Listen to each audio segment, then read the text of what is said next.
Donc dans les vidéos qui vont suivre, je vais vous montrer comment choisir des couleurs quand vous réalisez un site web, par exemple, un diaporama ou tout simplement une affiche, hein. Donc souvent, quand vous réalisez ce type de document, vous choisissez vos couleurs au hasard, en fait, en fonction de ce qui vous plaît, d'accord? Donc vous choisissez du rouge, du noir, du jaune, etc. Mais en fait, vous allez voir qu'il y a des couleurs qu'on ne peut pas associer, d'accord? Donc des fois, c'est pas très joli, des fois même ça pique un peu les yeux, hein. Donc c'est pas très très joli, hein. Donc vous allez voir que vous avez des outils pour faire ça s'appelle une palette de couleurs. Donc ça fait partie de ce qu'on appelle la charte graphique, d'accord? Donc la charte graphique, c'est par exemple choisir un type de couleur de police, d'accord?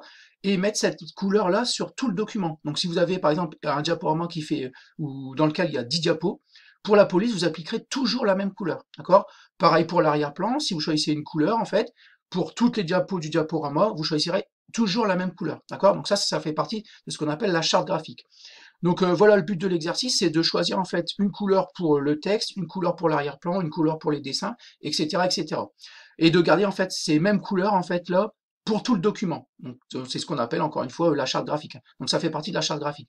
Dans la charte graphique, il y a autre chose. Il y a aussi par exemple le type de police. Donc quand vous faites un document, vous choisissez un type de police que vous appliquez sur tout le document, d'accord? Donc si vous avez 10 diapos, vous aurez 10 fois la même police, d'accord? On va pas changer de police en fait entre la diapo 1 et la diapo 7 par exemple, d'accord? Donc on applique en fait toujours la même police.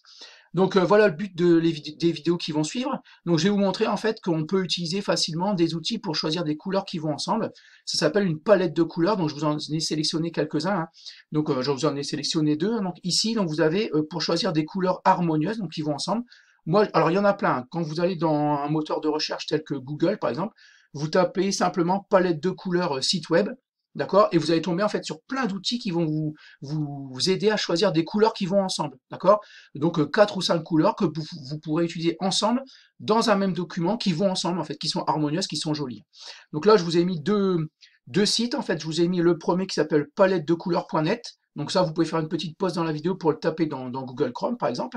Et puis vous ouvrez un deuxième onglet pour ouvrir le deuxième site qui s'appelle lolcolors.com. Donc ça, c'est deux outils en fait que j'ai trouvé, deux outils simples à utiliser que j'ai trouvé en cherchant palette de couleurs sur Google. Et puis je suis tombé sur ces deux-là qui sont relativement simples à utiliser. Donc nous, on va utiliser ces deux-là. Donc tout simplement, vous retapez ces deux adresses-là. En fait, vous pouvez mettre juste la fin, hein. Donc palettedecouleurs.net. Vous n'êtes pas obligé de mettre le HTTP et les 3W. Et là, même chose ici, vous mettez tout simplement lolcolors.com. Donc vous ouvrez deux onglets dans Google Chrome, et vous devriez normalement arriver ici. Donc moi, je vous les ai mis ici. Donc, vous avez ici lolcolors.com, d'accord, ou .net, je ne sais plus, donc on regardera un petit peu après. Et ici, palettedecouleurs.net, d'accord. Donc ce sont les deux sites web, en fait, les deux sites web qui vont vous servir à choisir des palettes de couleurs, une palette de couleurs, c'est-à-dire des couleurs qui vont ensemble, d'accord. Donc je vous laisse, vous faites une petite pause, ou de toute façon la vidéo va s'arrêter, et puis vous connectez sur ces deux sites-là, et je vous revois ensuite sur une deuxième vidéo.